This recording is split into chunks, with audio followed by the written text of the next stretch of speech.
Salut, c'est Maxence et bienvenue dans un nouvel épisode de 24 of 24. Aujourd'hui, je te présente Léa, aventurière, et en 2024, elle a traversé l'Europe avec 1 euro. Salut Léa. Salut. Tu vas bien ? Ouais, super. Je suis trop content de te recevoir. Le podcast, c'est 24 of 24. Ouais. L'idée, c'est de rencontrer des gens qui ont marqué l'année 2024. T'as fait plein de trucs cette année. Ouais. Je suis curieux qu'on commence peut-être par ton meilleur souvenir. Je change un peu le format. Trop bien. Curieux que tu me dises un petit peu ton meilleur moment de l'année 2024. Ça peut être un truc très précis, tu vois, une rencontre très précise. Ça peut être un moment plus global. Mais je sais que tu as fait plein de trucs, donc curieux qu'on commence par un point spécifique et après on ouvrira la discussion. Je dirais peut-être mon meilleur moment. C'était lors de mon ascension d'un sommet à 7000 mètres, donc qui s'appelle le Mont Lénine au Kirghizistan. Et c'est pas le moment où j'ai atteint le sommet qui était vraiment mon meilleur moment. C'était quelques jours avant. En gros, quand tu te prépares à une ascension aussi haute, tu fais une rotation. Donc, c'est-à-dire que tu vas monter jusqu'à, dans mon cas, 6200 mètres. Tu dors à 6200 mètres et donc tu donnes un signal à ton corps que il va falloir créer plein de globules rouges pour aller transporter plus d'oxygène. Et en fait, je me réveille et en fait, je dois tout redescendre. Et je me réveille à 4h30. Et en fait, quand j'étais arrivée hier, le jour d'avant au camp, il y avait de la brume, il y avait de la tempête, donc je voyais rien. Et là, donc, je me réveille le lendemain à 4h30 et j'ouvre la tente. C'était une vue incroyable. Mais là, mes mecs, hors du commun. Je n'ai jamais vu ça de toute ma vie parce qu'en fait, le camp, c'est le camp 3 qui est à 6200 mètres. Et en fait, il est en haut d'une montagne. Et en fait, tu as juste la place pour les petites tentes. Ouais. Et sinon, ça tombe. Ouais, c'est vide. Et donc, en fait, je me réveille et je vois juste les tentes, les nuages qui nous environnent, tu vois, des petits sommets qui remontent. Ouais. Et derrière, un lever de soleil qui est en train de commencer, magnifique, qui est juste monumental, tu vois, avec des couleurs rouges, orangées et tout. Et moi, je m'en remettais pas. Et mon guide, il avait super froid parce qu'il faisait genre moins 20 degrés, tu vois. Et du coup, il essayait d'avancer, mais moi, je voulais pas avancer. Moi, j'étais là, c'est trop beau incroyable. Et tout, tu vois. Je prenais des photos, je prenais des vidéos, j'étais là en mode, mais c'est pas possible, c'est incroyable. Et ça, vraiment, je pense que c'est mon meilleur souvenir de l'année. Et peut-être trop même un de mes meilleurs souvenirs de ma vie. Ah ouais, incroyable. Ouais. Trop bien. Écoute, je propose qu'on dézoome un petit peu. Ouais. Et peut-être que je te demande juste de te présenter, tu vois, de me dire un peu qui tu es. Ouais. Et puis après, on rentrera dans tes différentes aventures de cette année. Ouais. Donc, moi, je m'appelle Léa Vigier, j'ai 31 ans, je me présente comme une aventurière et conférencière. Je fais des aventures qui vont être sous 2 angles et donc on va pouvoir en parler cet été. Tout à l'heure, c'est vis-à-vis de cet été. C'est d'un côté le côté très alpin, montagne, etc., où j'adore la haute altitude. Et de l'autre côté très humain, où j'adore m'inviter chez les gens et dépendre des gens. Et tout ça est sous un fond quand même de santé mentale.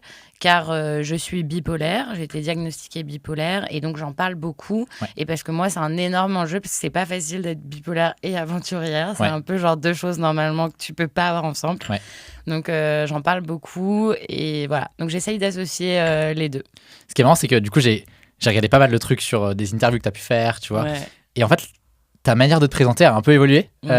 J'ai l'impression qu'avant, tu avais une narrative autour de j'ai une vie avant 30 ans et j'ai une vie après 30 ans. Ouais. Tu peux nous parler de cette vie avant 30 ans, du coup, quelles étaient un peu tes aspirations, etc. C'est un truc on peut en parler. Rien à voir. Ouais. Rien à voir. Donc, en effet, j'ai fait une crise de la trentaine. Ouais. Et donc, avant 30 ans, j'ai fait des études master finance, tu vois, à Dauphine. Après, master grande école à l'ESSEC. Donc, vraiment le milieu finance, start-up. Et je suis allée dans le milieu de la Startup Nation. Ouais. Donc, j'ai été complètement prise dedans. Donc, soit dans l'entrepreneuriat, soit la direction commerciale ou marketing de start-up. Ouais. Donc, j'ai bossé vraiment comme une acharnée de chez acharnée. Ouais.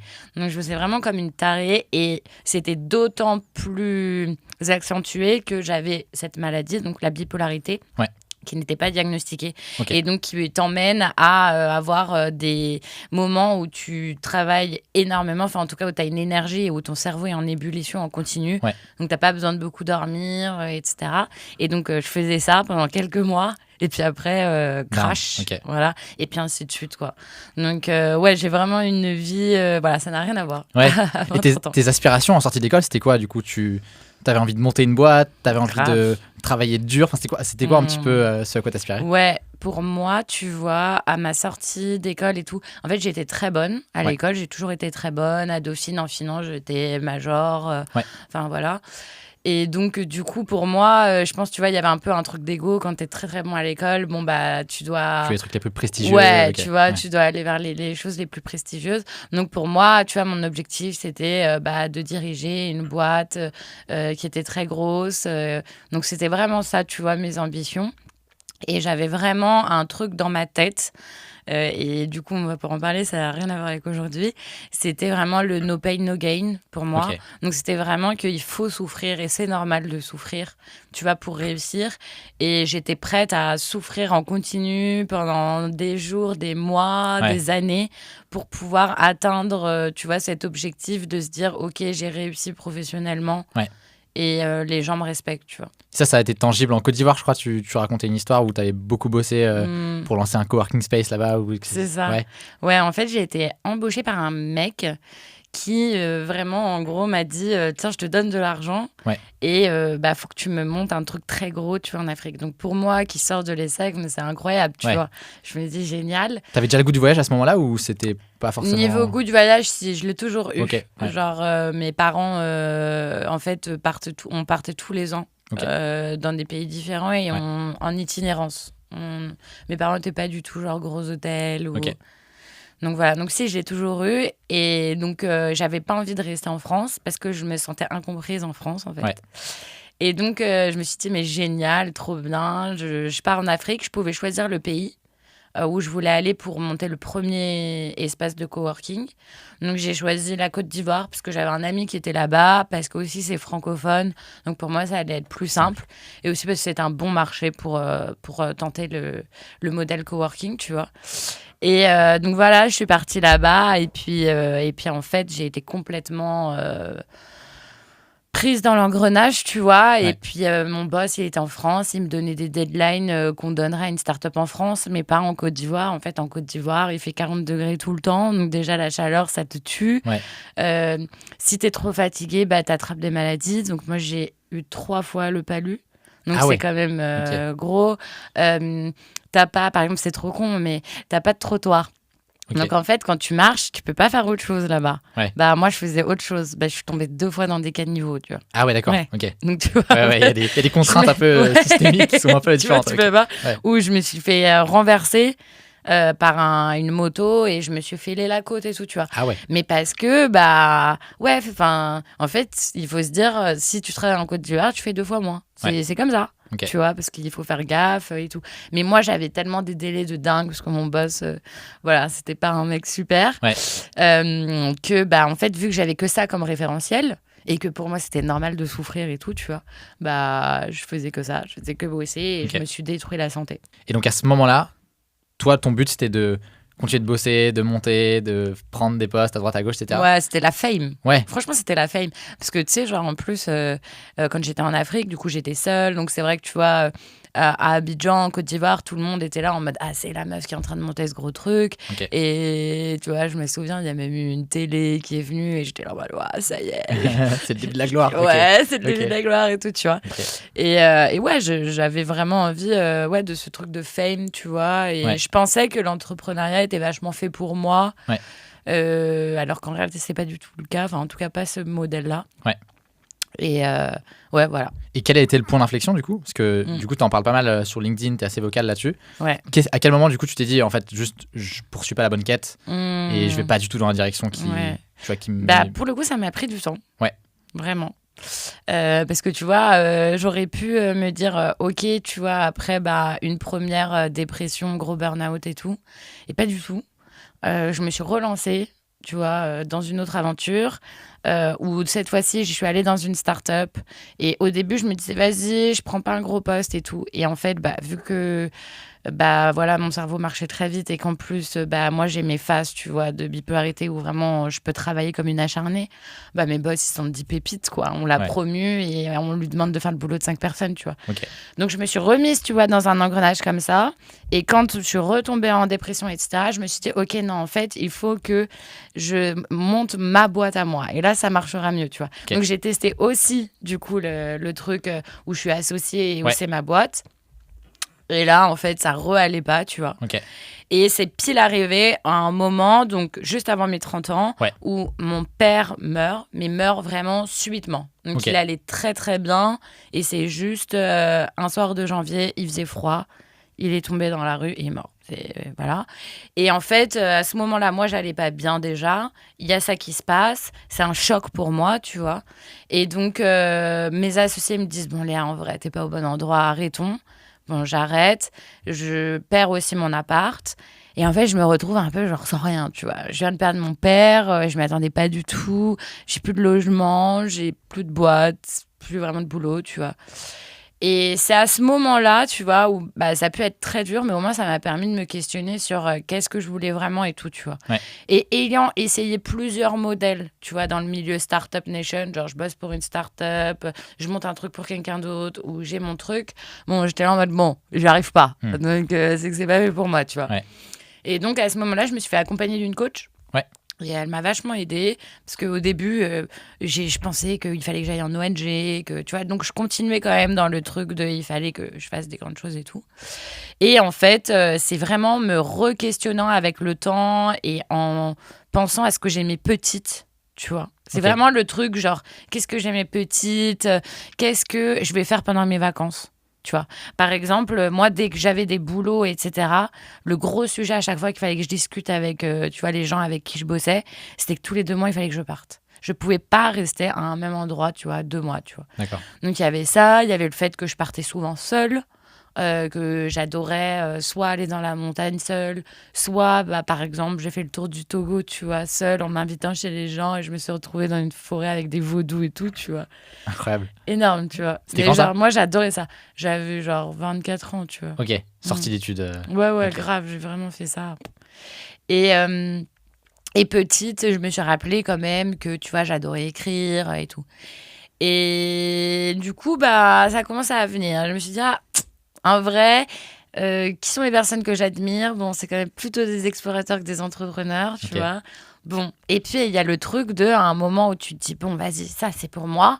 Tu te dis, est-ce que je peux faire de l'argent avec ça ? Est-ce que ça existe, tu vois ? Est-ce qu'il y a un métier qui existe, tu vois ? Et là, à ce moment-là, je me connecte sur LinkedIn et en fait, je vois un mec qui s'appelle Ulysse Lubin. Ouais, je vois, qui faisait 100 défis par... ouais, voilà, 100 challenges, voilà, qui okay. maintenant est un très bon ami. Énorme, ok. Et du coup, je vois ça, je vois qu'il a une énorme communauté, je vois qu'il arrive à en vivre et je me dis, putain, merde, c'est peut-être possible. Et donc, je le contacte. Et à ce moment-là, il me dit, écoute, je viens de lancer une formation pour aider à se lancer sur LinkedIn sous un modèle d'explorateur. On dit que je le prends. Et puis, voilà, la machine est lancée. Et ça, c'est il y a 1 an. Ok. Donc voilà, et j'ai commencé, tu vois, à écrire du coup sur LinkedIn il y a un petit peu moins d'1 an, parce que fin octobre de l'année dernière. Ok, exceptionnel. Du coup, entre le moment où tu t'es un peu remise en question sur ce que tu voulais faire et le moment où tu as fait tes vraies aventures, ou je sais pas, en tout cas grandes aventures, quel a été le cheminement ? Tu vois, par où ça a commencé ? En fait, je pense que c'est important, tu vois, de le dire. C'est que moi, ça s'est quand même fait étape par étape. Ouais. Après, bon, moi, j'ai une conception du lent qui n'est peut-être pas le même lent que tu vois, d'autres personnes. Je suis quand même assez active. Mais en tout cas, tu vois, genre, je perds tout en février 2023. En juillet, donc après toutes mes séances de coaching et le fait aussi que je me remette de la mort de mon père, d'une énième dépression, etc., en juillet, je capte que en fait, je veux devenir aventurière. Là, il y a quand même pas mal de temps qui se passe. Et donc, pendant tout ce temps-là, quand même, je fais un boulot en freelance où, en gros, je gère la finance de start-up en freelance avec pas beaucoup d'heures par semaine. Enfin, un truc vraiment cool, tu vois, détente et bien pour moi. Et je pars en septembre 2023 au Népal. Et là, je vais faire un très grand trek pendant 25 jours. Et à la fin, je fais une ascension à 6200 mètres. Et là, je me dis, ok, bon, c'est vraiment quand même des choses. En fait, moi, j'aimerais faire ça toute ma vie, tu vois. Okay. C'est pas genre juste des vacances, tu vois. Genre, j'aime trop ça. Et donc, à ce moment-là, je me dis, bon, allez, vas-y, je vais écrire sur LinkedIn et puis let's go, faut oser et puis essayer de voir si ça intéresse des gens. Et si, en fait, tes écrits sont assez bien écrits, si tes histoires intéressent. Et voilà, pour valider. Et donc, à ce moment-là, donc, je commence à écrire et en fait, je reste au Népal. Et donc, je vais écrire sur ce trek, cette ascension, mais après, sur 2 mois où je reste chez les moines bouddhistes dans un monastère, et après où je pars au Bhoutan parce que j'étais très curieuse du Bhoutan et du bonheur national brut. Donc le Bhoutan, en gros, l'indicateur de santé du pays n'est pas le PIB, mais le BNB, bonheur national brut.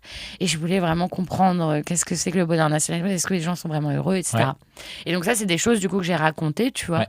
Et je suis rentrée en février, tu vois.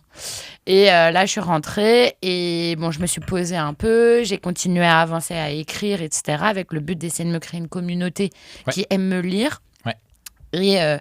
Et ensuite, j'avais un énorme travail à faire à ce moment-là. C'était qu'on me diagnostique bien ma bipolarité et que je sois bien traitée. Ouais. Donc, en fait, je suis rentrée en France vraiment pour ça. Et pour être prête après à partir pour des grandes aventures qui sont plus grosses, plus ambitieuses et que j'ai faites du coup cet été. Okay. Mais grâce au fait que je suis revenue en France et que j'ai trouvé la bonne personne pour m'aider vis-à-vis de ma bipolarité, etc. Comment on traite bien la bipolarité ? C'est ultra compliqué. Ouais. Parce que j'imagine qu'il y a pas mal de gens qui étaient dans ta situation, c'est-à-dire pas diagnostiqués ou mal accompagnés. Tellement. Qu'est-ce que toi t'as appris du coup en travaillant avec quelqu'un qui t'a bien accompagné et qui t'a... Bah écoute, en vrai, super dur, hein, parce que la bipolarité, c'est quand même 10% de la population, donc c'est énorme. Ouais. Malheureusement, la durée moyenne de diagnostic est de 9 ans.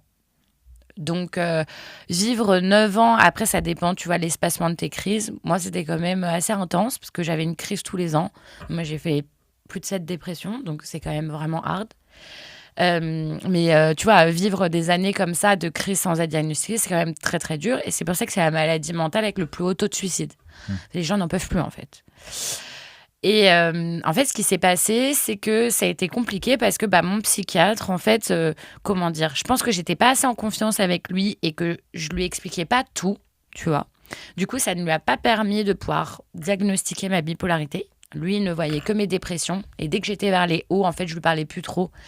Et puis, je lui expliquais pas vraiment les choses. Et donc, il s'en rendait pas compte. Et puis après, en fait, il y a des psychiatres qui ont des façons de réagir peut-être avec ce type de maladie qui peut-être ne sont plus adaptées, tu vois, aujourd'hui.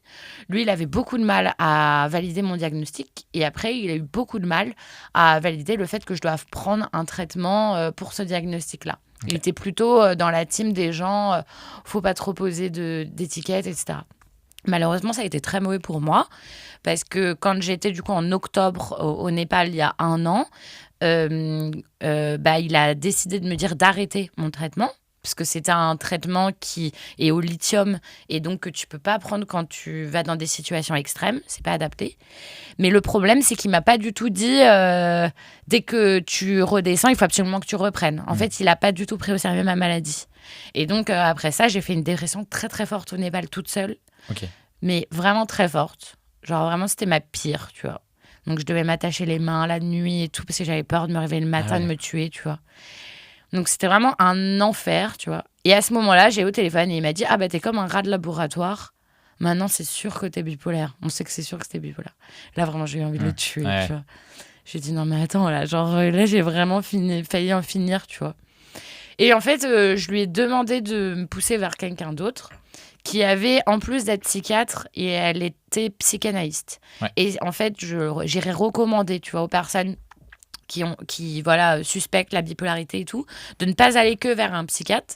Parce que moi, mon bon traitement et mon bon accompagnement, il a été de tester différents traitements, mais aussi de comprendre comment je marche, pourquoi je vais vers des hauts, pourquoi je vais vers des bas, pour pouvoir me comprendre et faire ce qu'on appelle de la thérapie cognitivo-comportementale.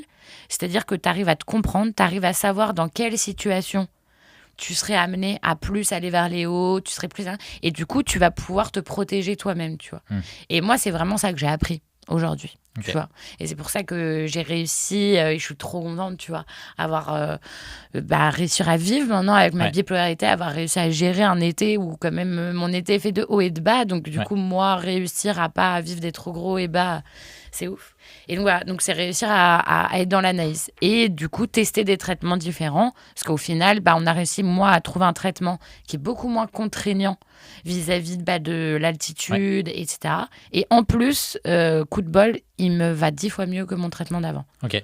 Donc voilà. Et tu penses que l'alpinisme, ça participe aussi au traitement ? Alors, tu penses que ça joue aussi sur tes hauts et tes bas? En fait, moi, je pense, tu vois, peut-être il y a des gens, tu vois, ils sont faits génétiquement, tu vois, pour la haute montagne. En tout cas, les personnes, tu vois, qui réussissent, tu vois, à faire beaucoup de choses en très haute altitude, de base, ils ont quand même un corps qui est fait pour. Et moi, j'ai le sentiment que mon corps est vraiment fait pour. Okay. Et tu vois, en fait, moi, j'ai l'impression d'être plus faite pour l'altitude que pour le zéro, tu vois. Ouais. Genre, quand je suis en altitude, je pense quand même beaucoup moins. Je rumine beaucoup moins, etc. Et du coup, je me sens quand même beaucoup plus apaisée. Je me sens beaucoup mieux. Tu vois, moi, j'ai même le sentiment qu'en altitude, j'aurais même pas besoin de traitement. Ah ouais. Tu vois, okay. Ouais. Et que c'est le monde tel qu'il est, tu vois. Aujourd'hui, cette société avec autant de choses qui viennent à toi, autant de demandes de tout le monde, autant de bruit, autant de trucs, qui fait que je suis pas capable, tu vois, de l'absorber, que j'ai besoin d'un traitement, tu vois. Si on revient sur l'alpinisme, ça vient d'où cette passion pour ça? C'est quand tu étais enfant, quand tu étais jeune, c'est ton premier séjour au Népal, c'est quoi qui a planté la graine? Alors moi, ça arrivait super tard. Ok. Ça arrivait super tard et ça arrivait. Alors, je vais essayer de pas trop parler du truc parce que sinon, on va vraiment passer 1 heure sur ce truc-là. Mais en gros, à 23 ans, j'ai décidé de partir avec un camarade de classe faire une chasse au trésor en Équateur. Donc, c'est vraiment une histoire, mais bon, ça va être trop long à expliquer. Mais en fait, du coup, à ce moment-là, la personne avec qui je devais partir, qui était un petit peu plus âgée, me disait mais est-ce que tu vas réussir à tenir, à marcher en temps d'heure, etc. Et je n'avais jamais fait de marche. Je n'étais jamais allée dans la montagne en été. J'étais juste allée, moi j'étais vraiment une affreuse. J'allais genre avec l'université et je faisais que boire. Genre je skiais 2 heures par jour, quoi. Ouais. Donc voilà. Et petit truc, en gros, avec la bipolarité, tu as une comorbidité avec l'alcool. Donc je buvais énormément. Et donc, du coup, à 23 ans, on va se tester dans la montagne, tu vois. Et on fait la Chartreuse, donc la traversée de la Chartreuse. Donc, c'est très marrant, c'est que maintenant, j'y vais très souvent.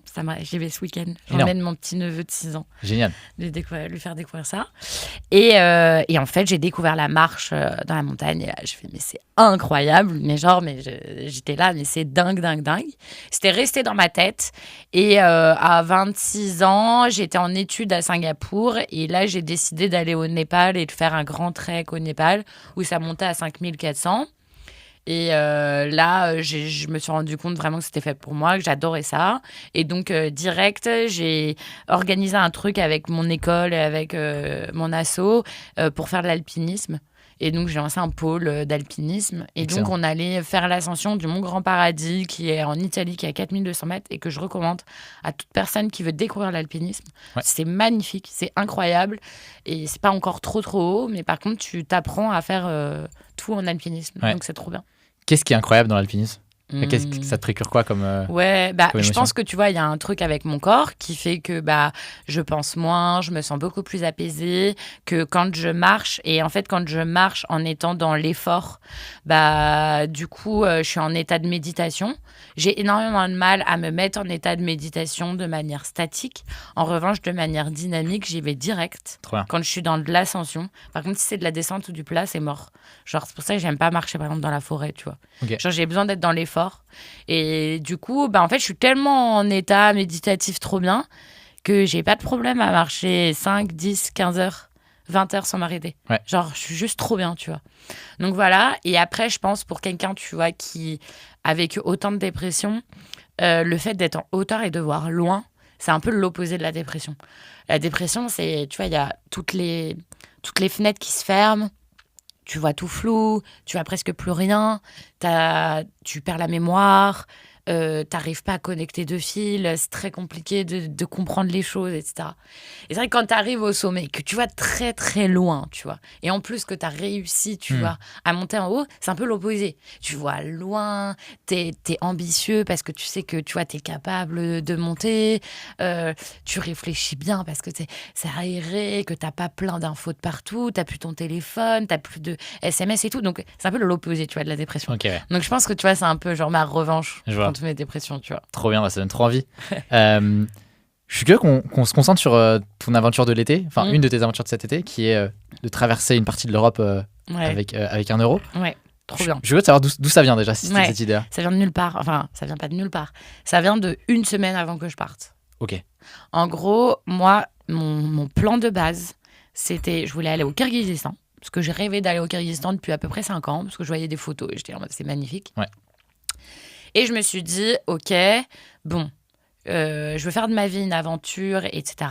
Mais il y a quand même un sujet quand même écologique. C'est que si à chaque fois je prends l'avion, ça va vraiment pas le faire, quoi. Donc je me dis, bon, en vrai, j'ai le temps. Je vais aller au Kirghizistan sans prendre l'avion. Et puis en plus, moi j'adore les trajets. Et puis en plus, ça me permettra de découvrir des choses. Mais du coup, la partie qui est très longue, c'est de Istanbul au Kirghizistan. Parce qu'il faut faire tout un détour par la Russie, etc. à cause de tous les pays en guerre sur le chemin. Ouais. Donc moi, j'avais prévu 1 jour, 2 jours pour aller jusqu'à Istanbul. J'avais prévu, tu vois, des trains de nuit qui vont direct à Vienne et après Vienne qui traversent. J'avais pas du tout prévu ça. Et en fait, ce qui s'est passé, c'est que moi, j'avais décidé de partir début juillet. Et en fait, je sais pas si tu te souviens, mais fin juin, c'était les élections législatives. Ouais. Et donc, en fait, ce qui se passait, c'est que, il y a eu énormément de votes pour l'extrême droite, mais c'est surtout que l'extrême droite est très, très forte sur les réseaux sociaux. Et que, en fait, moi, j'en pouvais plus, tu vois, de voir des messages de peur de l'autre, de haine de l'autre, etc. Et j'avais l'impression qu'ils avaient un peu réussi, tu vois, le truc de réussir par la peur, par des histoires de faits divers, etc., à envahir les têtes de tout le monde. Et moi, c'est vrai que depuis que je suis petite, je crois profondément à la bonté des êtres humains. J'ai pas du tout cette vision-là, tu vois, mais pas du tout, du tout. J'ai pas du tout peur des gens ou quoi que ce soit. Et du coup, je me suis dit, fuck, en fait, si je peux un petit peu leur parler de ça sur les réseaux et leur montrer le monde tel que moi, je le vois, let's go, quoi. Et puis en plus, j'étais trop contente, tu vois, de faire ça. Ouais. Ça me rappelait, tu vois, ce que je te disais, ce que j'avais fait au Togo ou des trucs que je fais. Par exemple, j'ai inventé un jeu avec une pote qui s'appelle Destinée. On tire tout au dé. Donc, et on se retrouve chez des gens, chez des trucs énormes.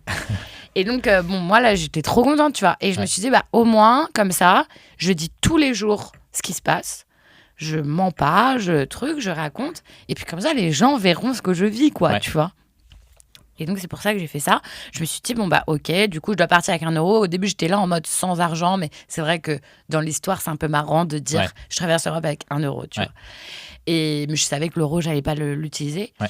Et après, je me dis, voilà. Sinon, et puis en plus, moi, vu que j'aime pas organiser mes voyages, je les organise jamais. Moi, j'avais rien à organiser. Ouais, j'avais juste mon sac à faire. Et puis après, j'utilisais mon ticket que j'avais avec moi pour aller vers l'est de Paris. Ouais. Et puis après, let's go, quoi. Genre, je m'en fous. Donc, combien de temps. Ouais, voilà. Et combien de temps ça prendra, dans quel pays je vais aller, etc. Let's see, et voilà. Excellent. Et du coup, tu peux nous raconter un peu comment ça s'est passé les différentes étapes, combien de temps ça t'a pris au final? Ouais. Donc, moi, je suis allée jusqu'en Roumanie. Donc, je pense que je vais le refaire et j'essaierai de le faire peut-être plus long et tout, jusqu'à Istanbul, quoi, pour vraiment tout traverser. Ou alors peut-être vers le nord. À voir. Mais en tout cas, cette fois-ci, je me suis dit, je vais jusqu'à Bucarest. Ouais. Et j'ai mis 9 jours en tout. Et donc, le principe, c'était que de l'autostop. Je mets quand même en place certaines choses pour me sentir en sécurité. Donc, les choses pour me sentir en sécurité, c'est que je fais très peu de stop sur la route. J'en fais quelques fois, mais en fait, c'est même pas pour être en sécurité que je le fais pas, c'est que je suis ultra impatiente. Ouais. C'est quand même très drôle de faire ça alors que t'es ultra impatiente. Ouais. Mais bon, au moins, ça me donnait peut-être l'énergie, tu vois, de faire bouger les choses. Ouais.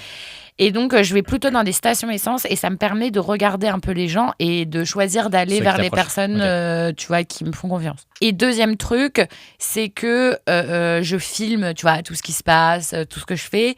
Et donc, Instagram est vraiment dédié à mes amis et ma famille. C'est vraiment pas pour... je l'utilise pas pour une communauté ou quoi que ce soit. Ouais. Et comme ça, ils sont au courant tout le temps. Ils sont rassurés. Et puis, dès que je rentre dans une voiture, comme ça, je filme et je dis, dites bonjour à ma famille, etc. Ou quand je vais dormir chez les gens. Okay. Donc ça, c'est le truc, tu vois, qui est très simple aujourd'hui. Surtout qu'en plus, ce qui est trop bien, c'est qu'en Europe, tu as Internet partout. Ouais. Du coup, t'as pas ce truc d'être bloqué, pas avoir Internet et trucs. Et donc ça, c'est un tout petit truc à faire et que je conseille à tout le monde. Et comme ça, tu peux faire de l'autostop partout et t'as pas peur. Parce qu'en fait, tout le monde sait où est-ce que t'es, avec qui. Enfin, tu vois.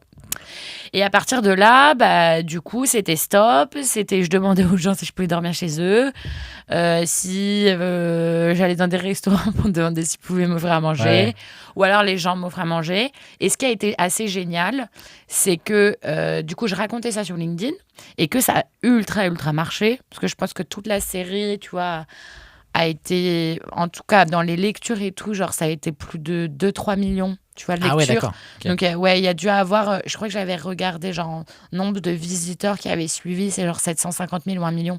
Ok. Donc, c'est quand même énormément de personnes. Ouais. Les gens ont adoré. Vraiment, ils ont adoré. Tu vois, beaucoup plus que mes autres aventures. Et parce que aussi, tu vois, je racontais au jour le jour. Ouais. Donc vraiment, c'était... Ouais, c'était en mode, où est-ce qu'elle va être demain, tu vois. Et du coup, j'ai plein de personnes qui m'ont contacté sur LinkedIn pour m'accueillir aussi. C'est trop bien. Donc ça aussi, ça m'a vachement aidée, tu vois.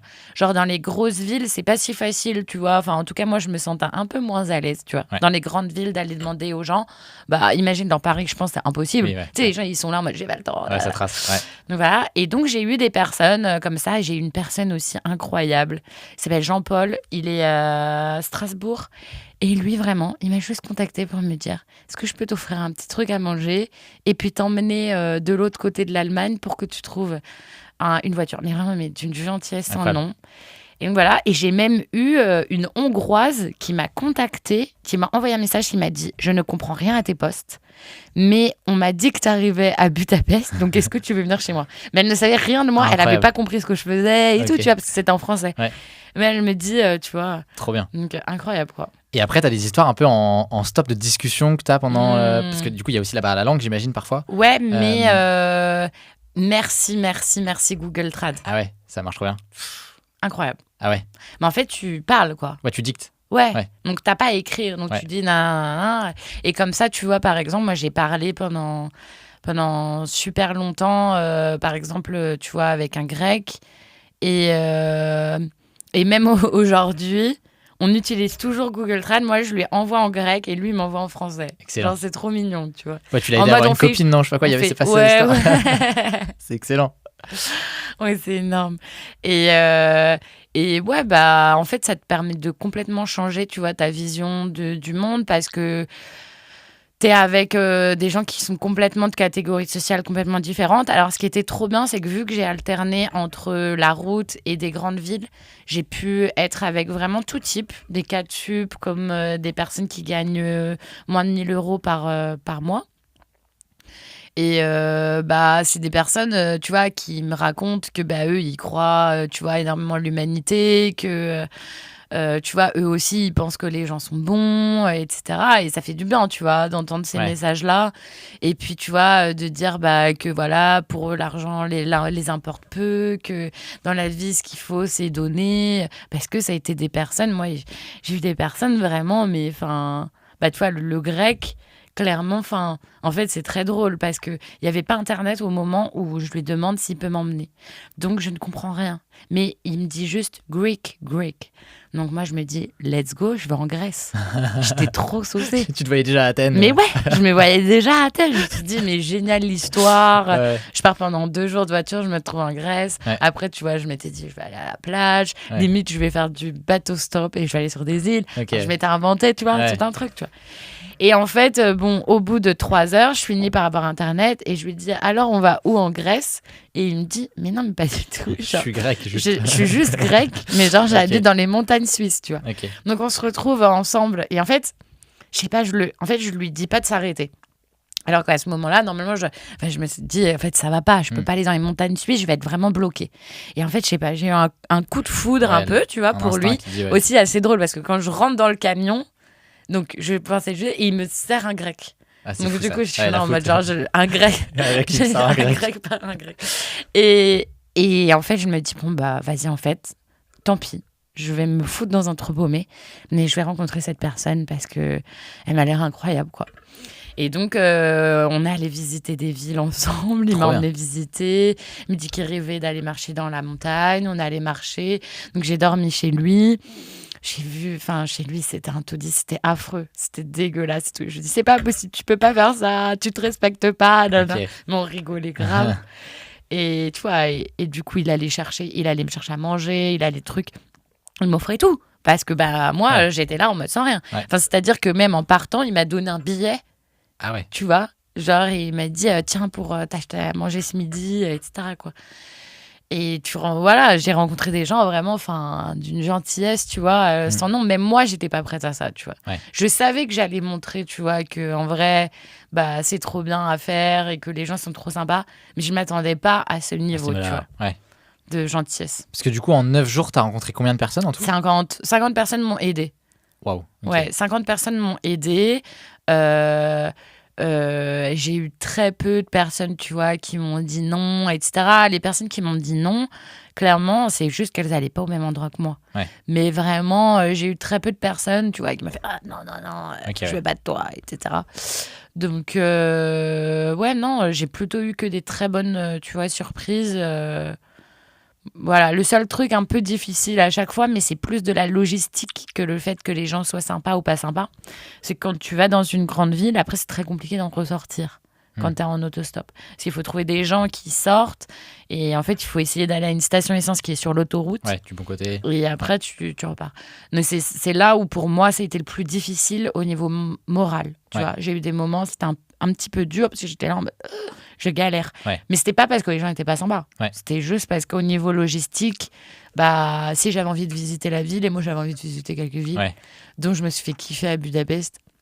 J'ai réussi à aller dans les thermes. Incroyable cette histoire. Ça, c'est énorme. Donc vraiment, genre, devant les thermes, il y avait un café où il y avait des gens qui sortaient des thermes.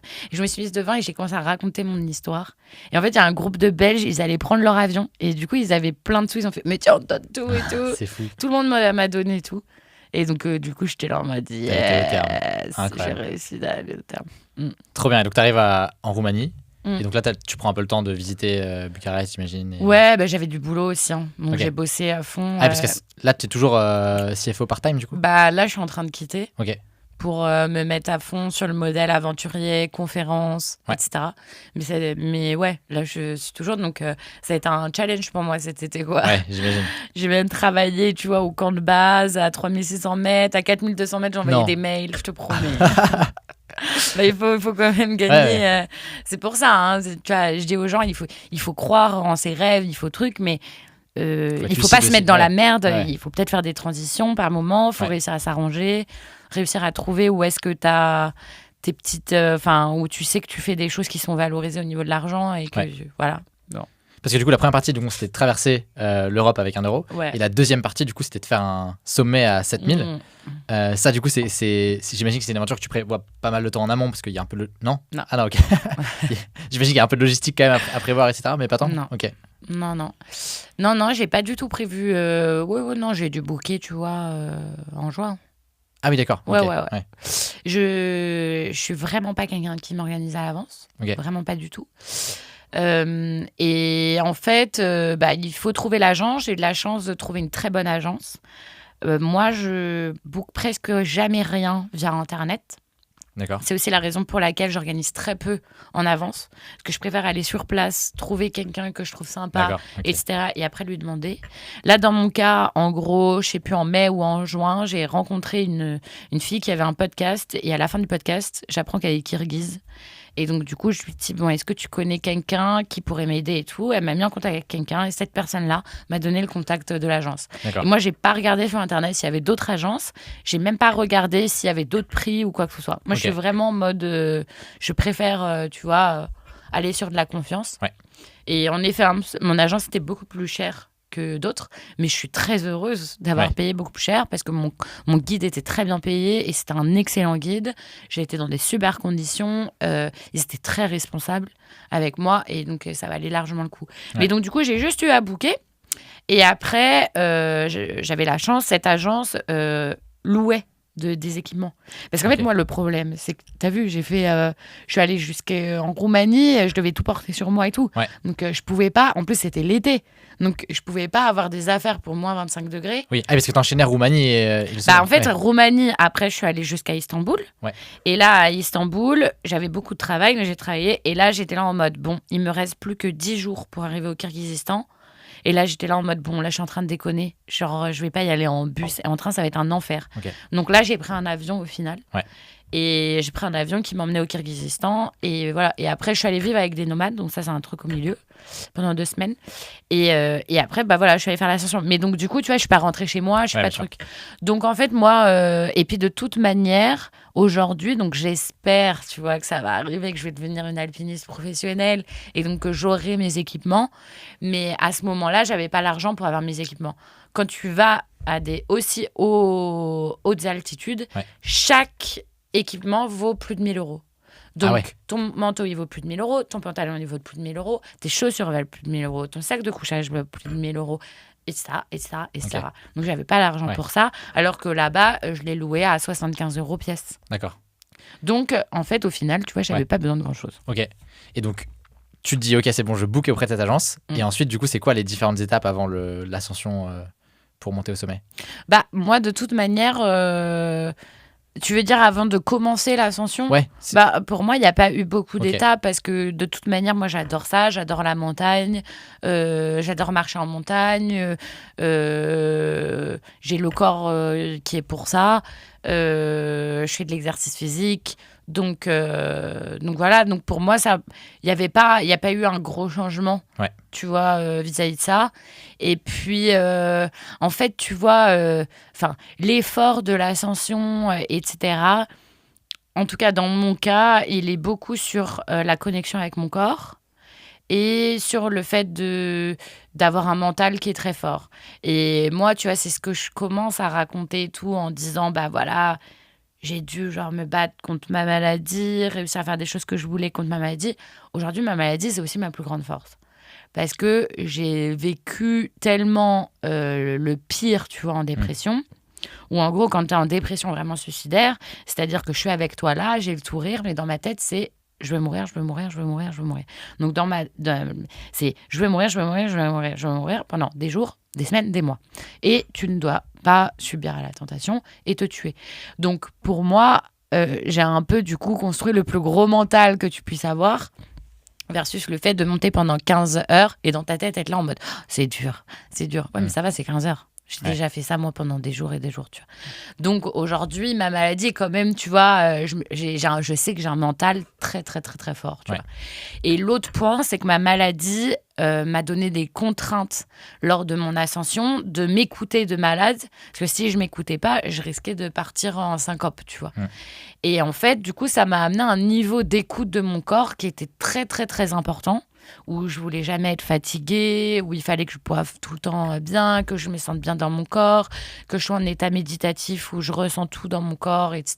Parce que aussi, pour pas avoir le mal d'attitude, il faut que ton corps il soit toujours stable. Si tu le mets un peu dans le rouge, tu vas avoir le mal d'attitude. Rouge étant monter trop vite. Ouais. Ok. Ou être trop essoufflé, etc. Tu vois. Donc en fait... après, si t'as tout le temps que tu veux, donc moi je suis beaucoup moins bonne, tu vois, physiquement que plein d'autres alpinistes qui voulaient faire l'ascension. Mais moi j'avais peut-être plus de temps, je me laissais plus de temps, je m'écoutais, je profitais de l'instant présent, je me mettais pas en situation dangereuse, je dormais énormément, alors que la plupart des gens ne dorment pas en altitude. Et donc voilà, donc je pense que ça a été, tu vois, au final, mes plus grandes forces. Il y a eu un moment où tu as eu le mal d'attitude, où justement tu as été un peu dans le rouge et tu dis, oula, faut j'ai déconné. Ah ouais. Premier jour. Ah ouais. Premier jour. Parce que l'excitation de. L'ego. Ok. Ego, c'est ça le problème en fait. En fait, je suis arrivée et mon guide recevait un certificat disant qu'il avait déjà monté 2 fois le sommet cet été, qu'il avait été le premier à le monter de la saison et à un moment cet été où il y a eu très très très peu de personnes qui ont réussi. Je crois que c'est 20% cet été. Donc c'est très bas. Et donc en fait, moi je me dis, faut pas qu'ils se disent qu'il est face à une meuf qui vient de nowhere, qui est nulle et tout, tu vois. Ouais. Et donc le soir, il me parle et il me dit, est-ce que tu as déjà eu le mal d'attitude ? Et je lui dis non, c'est faux. Genre faux. Genre en octobre dernier, quand j'étais au Népal, j'ai eu un énorme mal d'altitude. Et j'ai dû même prendre du Diamox et tout, tu vois. Et je lui ai dit non, Et après, il me fait en mode genre, ok, est-ce que tu as des problèmes au niveau physique et tout? J'ai dit, bah écoute, sur les descentes, c'est très difficile pour moi parce que j'ai pas mal d'entorses et tout. Par contre, je fuse en montée. J'étais trop fière de lui dire que le mont à 6200 mètres, je l'avais fait qu'en 5 heures, nanan et tout, tu vois. Okay. Et du coup, quand on a fait notre première ascension, tu vois, d'acclimatation, bah, je suis allée à fond, quoi, comme une conne. Et bah, du coup, je me suis tapé un énorme mal d'attitude. Heureusement, c'était le premier jour, c'était pas très grave. Et j'ai parlé avec des alpinistes. Et en fait, les alpinistes m'ont enfin expliqué ce que c'était que le mal d'attitude. Parce qu'en fait, je ne l'avais pas compris. Okay. Genre, j'avais quand même fait plusieurs ascensions avant, mais je n'avais pas compris vraiment ce que c'était. Et en fait, c'est tout simple. C'est juste, en fait, tu as un mal d'altitude si ton corps n'est pas assez bien oxygéné. Et pour qu'il soit bien oxygéné, malgré un environnement où tu as moins d'oxygène, il faut qu'il ait assez de globules rouges qui va aller transporter plus rapidement ton oxygène à tes muscles, etc. Donc, c'est pour ça qu'on dit qu'il y a un côté génétique. C'est que si de base, tu es quelqu'un qui crée très facilement des globules rouges, c'est comme ça. Mais il y a un autre truc qui est vraiment lié à toi, qui est le fait de monter progressivement pour donner les signaux à ton corps de créer des globules rouges, le laisser les créer pour ne jamais mettre ton corps, tu vois, dans le rouge. Okay. Donc, en fait, il faut être tout le temps en super connexion avec ton corps pour jamais sentir que tu es en manque d'oxygène, que ça va pas, tu vois. Parce que le mal d'attitude, c'est quoi les symptômes? Alors, les premiers symptômes, ça va être t'as très mal à la tête. Donc, c'est vraiment genre comme un marteau, tu vois. Okay. T'as la nausée, tu n'arrives pas à dormir, tu peux ne pas pouvoir manger. Okay. Voilà, ça, c'est les premiers signaux. Si ça reste plus d'une journée, il faut absolument redescendre. En revanche, si c'est qu'au début, bon, ton corps est un peu en alerte et après, ça passe, ok. En revanche, après, bah, du coup, tu vas avoir le mal aigu des montagnes, MAM. Et là, c'est œdème cérébral, donc, ou œdème pulmonaire. Donc là, c'est vraiment, tu meurs sous les 2-3 jours.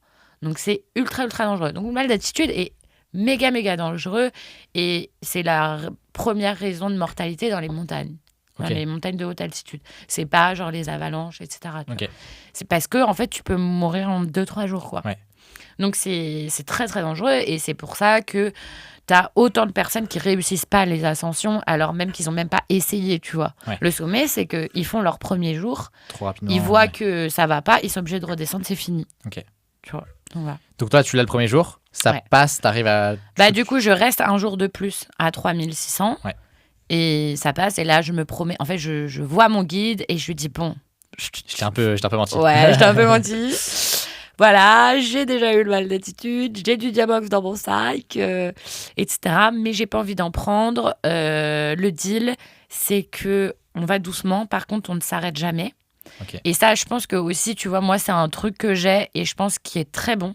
Parce que du coup, c'est pareil, ton corps, du coup, il bouge pas. Il est tout le temps, tu vois, dans le même effort. C'est pour ça aussi que, par exemple, quand tu arrives au camp, il faut jamais s'arrêter direct. Parce que du coup, ton corps, il comprend pas et c'est un trop gros changement. Il faut toujours rester actif. Okay. Donc, il faut aller chercher de la glace, il faut installer ton camp, etc. Et du coup, moi, vu que j'ai ce truc de jamais m'arrêter, je vais doucement, mais par contre, je m'arrête jamais. Donc, en fait, je vais soit plus vite, soit au même rythme que les gens qui vont très vite. Parce qu'eux, ils s'arrêtent, ils prennent des photos. Okay. Tout, tu vois. Et il y a combien de camps pour arriver jusqu'en haut? Il y a, du coup, en tout, tu as 4 camps. Tu as le camp de base, le camp 1, le camp 2, le camp 3. Et tous, ils sont à peu près 1000 mètres de différence. D'accord. Ça part de 3500, 4400, 5200, 6300 et le sommet à 7134 mètres. Okay. Et en fait, comme je te l'ai dit au début, il y a un système de rotation. C'est-à-dire que tu ne vas pas faire toute l'ascension d'un coup.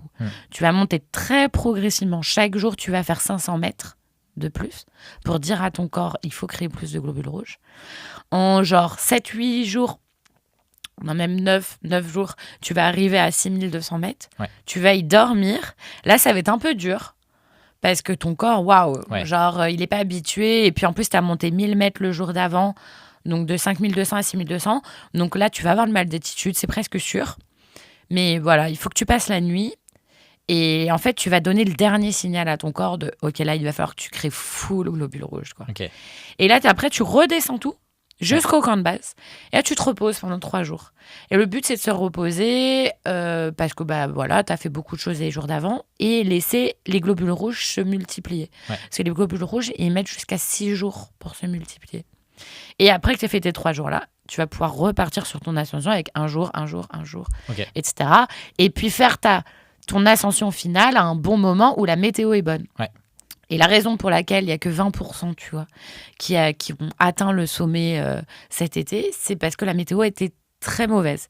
Et ça, les gens disent que c'est à cause du dérèglement climatique. Okay. Et donc, du coup, la météo est beaucoup plus capricieuse, avec beaucoup de vent, etc., au sommet. Et donc, voilà. Donc là, il y avait un sujet de quel jour je fais cette ascension, etc. Et pour la petite histoire, mon guide voulait que je le fasse le 19. Et moi, je lui ai dit non, on le fera pas le 19. On le fera le 20 parce que c'est le jour de l'anniversaire de mon père que j'ai perdu. Il n'était pas content du tout parce que lui, il voulait avoir le palmarès. Ouais, il voulait optimiser pour la météo et puis il voulait réussir. Tu vois, il voulait avoir le palmarès des 3 sommets, être le meilleur guide de la saison. Du coup, je lui foutais un peu son truc en l'air, tu vois. Et en plus, du coup, je lui ai dit, on reste au camp 2 parce que je voulais pas aller au camp 3 et y attendre. Parce qu'à partir de 6000 mètres, ton corps se dégrade. Donc, c'est-à-dire que même si tu fais rien, tu perds en énergie. Donc, en fait, c'est vraiment pas bon d'attendre à cette altitude. Voilà, petite histoire, quand j'y étais, il y a eu 2 Iraniens qui sont morts parce qu'ils sont restés 3 jours ou 4 jours au camp 3 dans l'attente d'une bonne météo et ils sont morts. Ils faisaient rien, mais juste chaque jour, leur corps se dégradait. Oh. C'est complètement irresponsable. Et voilà. Et donc, du coup, moi, je lui dis, non, on attend au camp 2 et tout. Moi, je dormais, mais vraiment, comme une loutre, quoi. Je dormais genre 15 heures et tout. Folle. Mon guide, il comprenait pas. Du coup, tu étais en pleine forme. Pleine forme. Et en fait, on est monté, du coup, le 19, donc le jour avant, au camp 3. Et là, il était trop content parce que tout le monde lui dit qu'en fait, le 19, c'était une catastrophe, la météo, que personne n'est monté et tout, tu vois. Et là, en fait, ce qui s'est passé, c'est que moi, je lui ai dit, écoute, de toute manière, on va faire l'ascension le 20, parce que je sais que mon père, il sera là pour moi, et voilà. Et donc, vu que j'ai très bien dormi, que je dors très bien, même si les gens, ils rebroussent chemin parce qu'il y a trop de vent, etc., moi, je le tiendrai. Et donc, en fait, on est parti. Je lui avais demandé qu'on parte très tôt, parce que je voulais vivre le lever de soleil le plus haut possible. Okay. Et on est parti très tôt et on a... Très tôt, c'est quoi? C'est 23h30. Ah oui, d'accord. Ouais. Okay. Et à minuit, un vent à 40 km/h commence sur nous, ça bat sur nous, avec en plus tempête de neige et il faisait moins 25 degrés. Et donc là, en fait, on a vu derrière nous pas mal de gens qui sont repartis. Ouais. Et moi, je lui avais dit, je tiendrai, parce que, en fait, j'avais très bien dormi quand même, quoi. Et et donc, on a tenu, c'était très, très dur, vraiment très, très dur, parce que vraiment, j'ai avancé très peu, parce qu'à 40 km/h, tu avances vraiment très peu, et puis tu tombes, etc. Et puis en plus, tu peux pas te tenir, parce qu'en fait, vu qu'il fait moins 25 degrés, tu es obligé de faire circuler le sang, sinon tu perds tes mains. Ouais. Donc, du coup, tu peux pas te tenir avec tes... Okay. Donc, c'est compliqué quand même. Et en fait, écoute, coup de bol, et puis ma bonne étoile. Ouais. On a fait la première montée qui était très dure. On l'a fait en 4 heures. Donc vraiment, on a mis énormément longtemps. Normalement, c'est 2 heures. Et au bout de... En gros, à 5 heures, au moment où commence à avoir le lever de soleil, il y a le vent qui s'arrête complet. Et on a eu un temps incroyable. Et donc, tu vois, il y avait quelques personnes qui étaient restées avec nous. Donc, on a dû être 10, tu vois, à atteindre le sommet. J'ai mis quand même 11h30 pour atteindre le sommet. Mais trop contente, quoi. Ouais. Trop contente, c'était incroyable, c'était trop bien. C'était très, très dur les 2 dernières heures parce qu'il y a 6 faux sommets. C'est vraiment le pire truc qui existe en alpinisme, les faux sommets, quoi. C'est des replats, du coup, c'est ça? Ouais, en fait, tu crois que c'est le sommet et puis t'arrives, en fait, tu vois derrière, quoi. Okay. Et en fait, ça, au niveau... En fait, vu que t'es que au mental, en tout cas, moi, j'étais vraiment que au mental, à la fin, ça attaque ton mental et vraiment, genre... Et à un moment, je me suis allongée, j'ai fait 20 en haut, fais ton 3e, moi, je m'en fous. J'ai kiffé, tu vois. Okay. Et puis, il m'a fait, mais non, allez, vas-y. Au final, je suis arrivée en haut et là, j'étais grave en forme en haut, donc trop contente. Et après, on est redescendu en 6h30 au camp 3. On a dormi et après, moi, j'ai voulu tout redescendre d'un coup. Donc, j'ai refait 16 heures. Wow. Donc, ça a fait 17 heures, dodo, 5 heures, 17 heures. Ça a été intense, mais ça allait. Parce que aussi, tu sais, il y a un truc, c'est que quand tu montes comme ça aussi haut, etc., vu que tu crées plein de globules rouges, ça t'énergise de ouf. C'est pour ça que, par exemple, les sportifs de haut niveau, ils vont en haute altitude avant de faire une épreuve. Ah oui, ok. Parce que ça leur augmente leurs globules rouges et du coup, ils sont plus performants. Okay. Donc moi, j'étais un peu ultra excitée, tu vois. Okay. Et j'ai trop bien vécu cette ascension. Et pour moi, ça a été une victoire de ouf parce que moi qui ai toujours été, en tant que bipolaire, dans les extrêmes, à me donner et après, que ça soit l'hécatombe, je suis en dépression, etc. Et puis, ma dernière ascension, je t'avais dit, en octobre, avait fini par une énorme dépression. Pour moi, ça a été la plus grande des victoires, de faire une aussi grande ascension, un aussi gros sommet, et de le finir avec le smile, super heureuse, à l'écoute de mon corps, et j'ai eu aucune retombée après, quoi. Même au niveau physique et tout, tu vois. Donc, incroyable, victoire de ouf. Trop bien. Et quand tu fais une ascension comme ça, c'est qui l'équipe autour de toi? Donc, tu as un guide de haute montagne, j'imagine, qui ouvre la voie, enfin qui te suit. Il y a des porteurs aussi qui t'aident ou... Alors, en gros, moi, mon guide est aussi porteur. D'accord. Donc, ce qui s'est passé, c'est que pour la rotation, je lui avais donné des kilos pour que je puisse me faire à l'altitude et tout. En revanche, quand on est revenu au camp de base et qu'on s'est reposé, je me suis dit, écoute, en vrai, je m'écoute. Mon but, il est quand même vraiment de transmettre des valeurs de lenteur, d'écoute de soi, d'être aligné avec soi. Donc, pour moi, je dois le faire dans les règles de l'art et m'éloigner un peu donc, de ce qu'on appelle l'himalayisme. L'himalayisme, c'est en mode, tu t'occupes presque plus de rien. En gros, les porteurs, ils portent tout, ils installent ton camp et tout. Okay. Moi, j'avais envie de revenir sur quelque chose, tu vois, d'un peu plus puriste. Ouais. Et donc, j'ai tout porté. Ça m'a quand même fait 19 kilos. Hein. C'est énorme. Okay. J'ai tout porté, du coup. Et sachant quand même que plus tu montes, plus tu laisses des choses. Donc, à chaque étape, tu as de moins en moins de kilos. Ouais. Et tout en haut, en fait, tu as tous tes kilos sur toi. C'est pas sur le dos. Okay. Donc, c'est quand même plus agréable. C'est quand même plus, tu vois, sur le dos, ça fait mal. Et voilà, je voulais, tu vois, m'occuper moi-même d'aller chercher la glace, tu vois, 200 mètres plus loin, me la faire chauffer pour me faire de l'eau, me faire à manger, etc. Donc, j'ai essayé au maximum d'être le plus, tu vois, indépendante possible. Ouais. Mais clairement, je n'y serais jamais arrivée sans mon guide. Hein. Il était quand même là, tu vois, dans les moments où c'était dur pour moi. Il était là pour me prendre quelques kilos si ça allait plus. Il était là pour, à chaque fois, tu vois, installer les cordes, m'indiquer le chemin, tenir le rythme. On avait une connexion qui était très, très forte. C'est-à-dire que, en gros, lui, il aime pas faire avec des groupes. Il aime être avec une ou deux personnes. Et je pense qu'il est excellent pour ça. Parce qu'il parle vraiment peu, mais du coup, il est vraiment à l'écoute et tout. Ouais. Et en fait, lui, il écoute comment je respire. En fonction de comment je respire, il sait s'il peut augmenter. Okay. Ouais. Trop fort. Non, donc, vraiment trop fort, le gars. Et donc, voilà. Donc, moi, j'étais seule avec lui. Mais en revanche, l'agence avait un camp au camp de base et au camp 1 où ils avaient des tentes, où ils s'occupaient de la bouffe, etc. Après, camp 2, camp 3, par contre, là, on avait une tente. Enfin, on avait une tente qui... Mais par contre, on devait gérer notre nourriture et tout. C'est quoi la vie dans un camp? Ça ressemble à quoi? Moi, j'adore. En fait, tu vois, genre, vraiment, j'ai réécouté un podcast avec Sophie Lavaux, qui est la première Française, tout genre confondue, à avoir fait les 14 sommets des 8000. Et elle disait que elle, sa vie, en fait, c'était d'être sur les camps de base plus de la moitié du temps tu vois. Et je me demande, tu vois, si ça ne va pas être ma vie, tu vois. Okay. Parce que c'est vrai que moi, j'adore. Mais genre, pour moi, c'est un hôtel 5 étoiles. Tu vois, ça vaut plus qu'un hôtel 5 étoiles. Parce que c'est assez ouf, tu vois. T'as à chaque fois des vues de dingue. Soit tu vois directement ton 7000, soit tu as d'autres vues et tout. C'est très calme. Les gens, ils sont beaucoup, tu vois, dans l'écoute de leur corps, etc. Donc, c'est très calme. Chacun est là en train de se préparer et tout. S'indique, voilà, s'il a tenté le sommet, s'il ne l'a pas tenté. Se donne des choses s'il y a besoin. Enfin, c'est plutôt, tu vois, dans l'entraide et tout, tu vois. Et c'est assez spécial, tu vois, comme truc. Mais moi, qui adore, tu vois, être seul, l'introspection et tout. Je trouve ça assez fou, quoi. Ouais. Après, ça dépend, tu vois, des camps aussi. Hein. Parce qu'il y a des camps, par exemple, moi, j'étais avec une bonne agence, mais j'ai vu des camps, parce qu'en fait, au camp de base et au camp 1, les agences, elles sont séparées. Donc, les camps des agences sont séparés. Okay. Et après, camp 2, camp 3, c'est tout petit, donc tout le monde est ensemble. Et sur camp de base et camp 1, j'ai vu des camps, tu vois, d'agences qui sont vraiment, tu vois, pas chers et qui sont... Enfin, c'est de l'industrialisation. Ouais. Ça a l'air horrible. Ouais. Genre, les tentes, tout le monde est comme ça.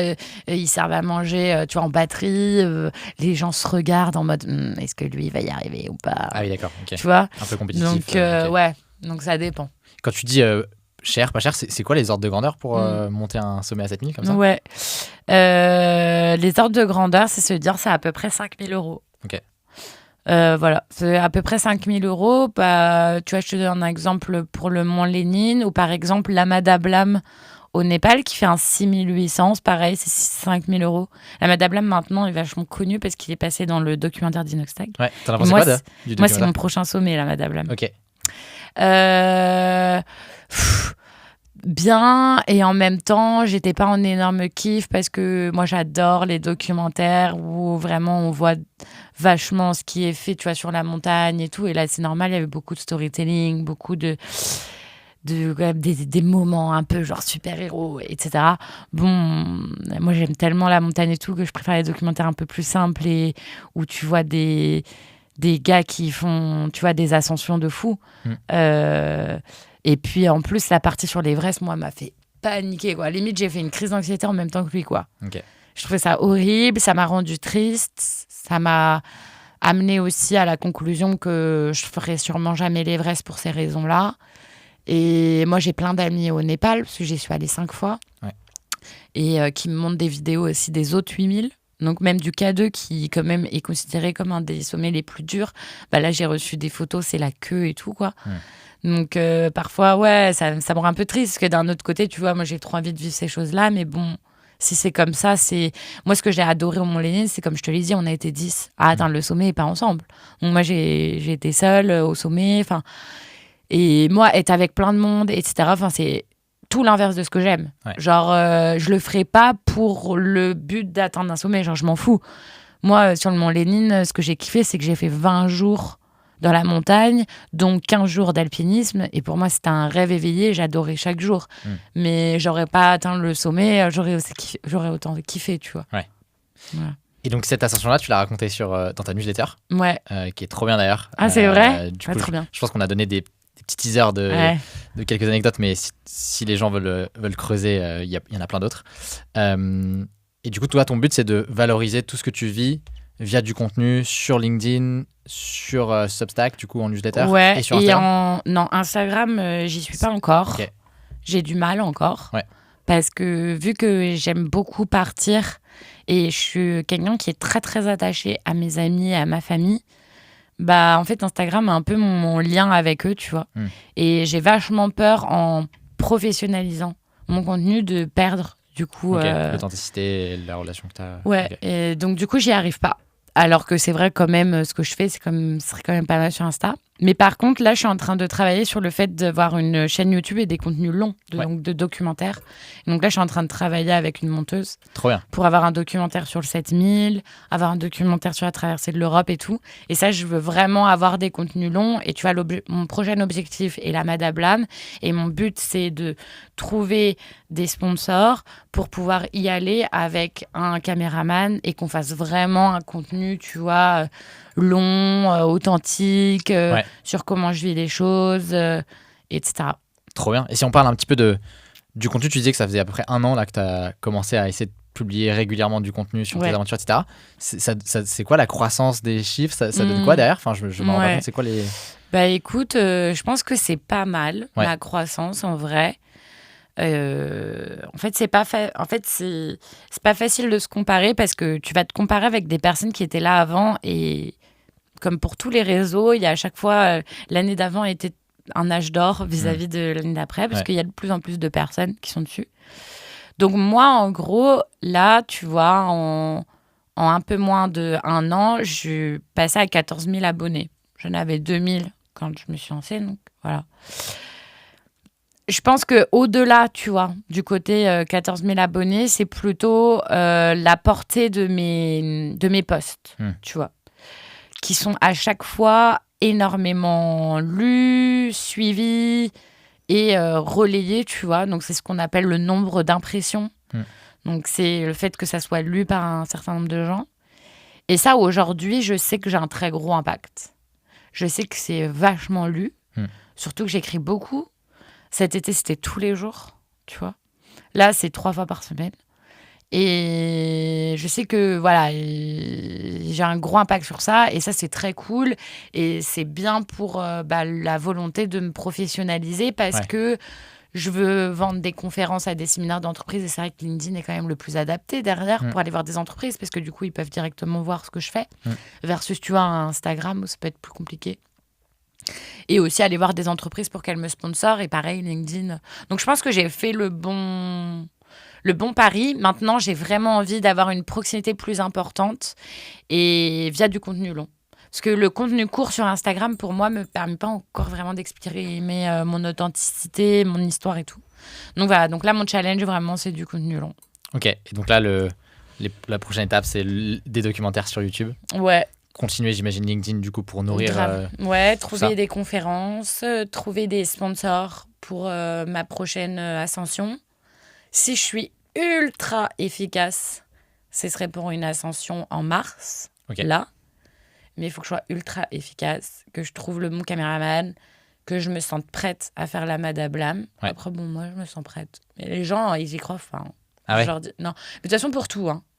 Pour tout ce que je veux faire, les gens, tu sais, ils me disent que je peux pas.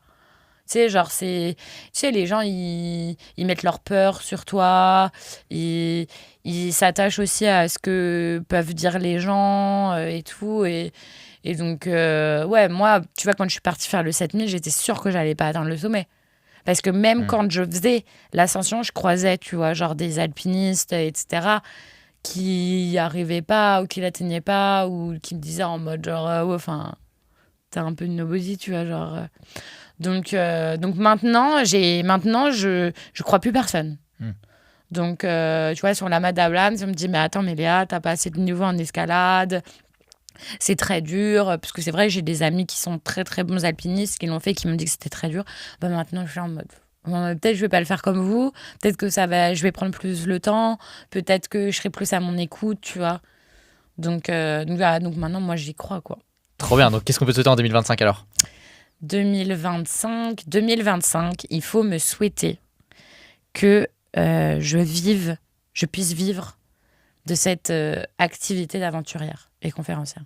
C'est vraiment ça le plus gros souhait qu'on puisse me souhaiter, parce que ce serait génial. Ça voudrait dire que je peux vraiment suivre ma mission de vie et être heureuse, tu vois, dans la vie. Et ce serait super. Ça voudrait dire que j'ai réussi, tu vois, à aligner zone de génie, passion et en même temps réussir à répondre à des besoins d'un marché. Ce serait trop bien. Trop bien. On va suivre ça du coup sur LinkedIn, dans ta newsletter, sur YouTube pour tes docus. Merci Léa, c'était trop bien. Est-ce que tu as un dernier truc dont tu veux qu'on parle ou... Non, c'est bon. Un mot de la fin, non? Un mot de la fin. Le mot de la fin, c'est oser suivre votre intuition. Voilà. Parce que pour le coup, que ça soit pour la traversée de l'Europe ou que ça soit pour le 7000, j'ai suivi ma petite voix intérieure qui me disait vas-y, fais-le. Mais si j'écoutais les autres, je l'aurais jamais fait. Parce que traverser de l'Europe, les gens sont là en mode mais comment tu vas faire? Il y a des camionneurs qui vont te découper en petits morceaux et qui vont te jeter dans la forêt et tout. Et puis 7000 qui était là en mode mais attends, mais tu t'es assez entraînée, mais t'es prête, mais c'est quand même très haut. Voilà. Mais ma petite voix intérieure me disait je suis sur le bon chemin. Ça va le faire. Donc voilà, écoutez votre petite voix intérieure. Trop bien. Merci beaucoup Léa. Avec plaisir.